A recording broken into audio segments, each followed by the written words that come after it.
When I became curator of public programs in 1987, my main project after that became the Paths of Life exhibit. I was charged with the responsibility to develop the interpretation for a major ethnographic gallery and to get the funding for it. And at that point, I had worked for the Arizona Historical Society, and I had little experience working with American Indian communities in Arizona, but the Arizona State Museum had rather extensive contacts with American Indian communities through people here at the university, through tribal representatives. In fact, they had quite a successful record of repatriation.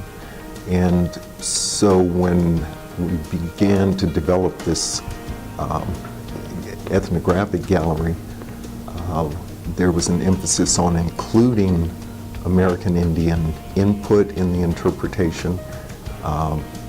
And initially this started out that when I wrote a planning grant, an NEH planning grant, we gathered a group of consultants who were university faculty, tribal museum representatives, in some cases scholars who were not members of the communities but had worked extensively with them, and this was primarily the Seri and Tarahumara.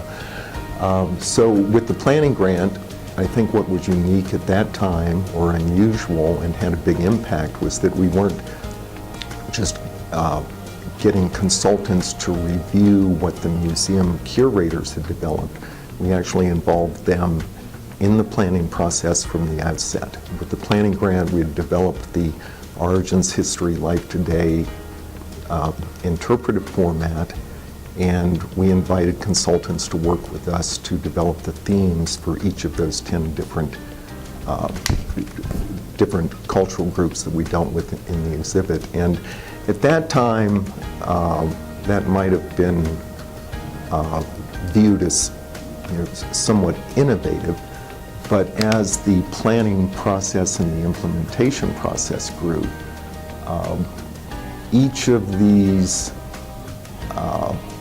paths of interpretation with the 10 different groups and the representatives followed its own course, and in some cases became very extensive.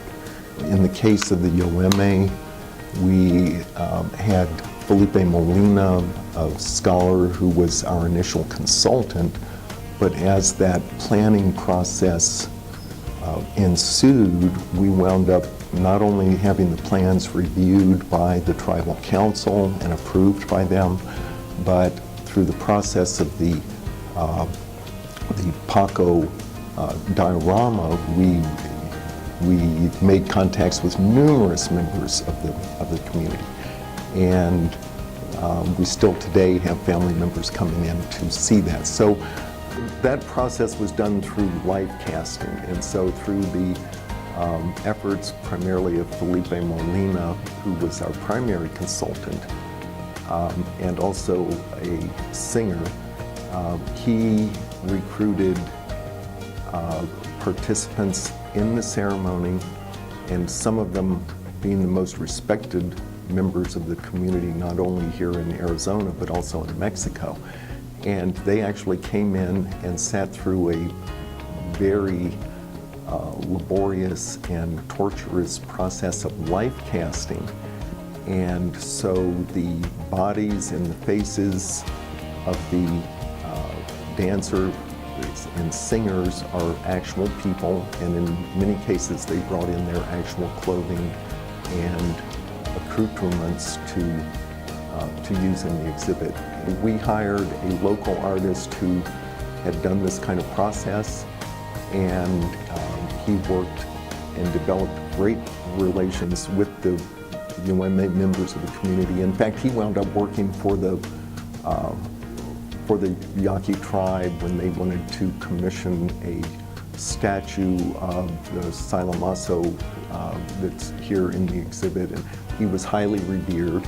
They wanted to do a statue of him, and because of our process, the tribe hired the same artist to do that. So one of the things that we did that I think is maybe not influential, but indicative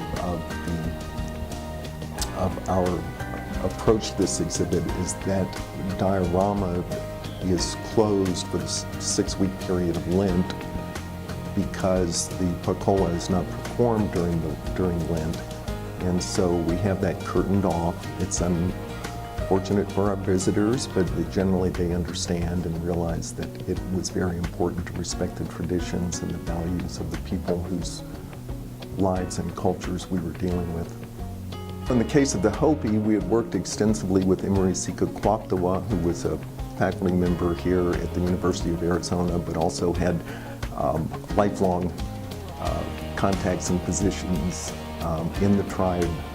And so we developed a relationship with Lee Kuwan-Yusuma and the Hopi Cultural Preservation Office. We wound up reviewing plans with the Hopi Elders Council, and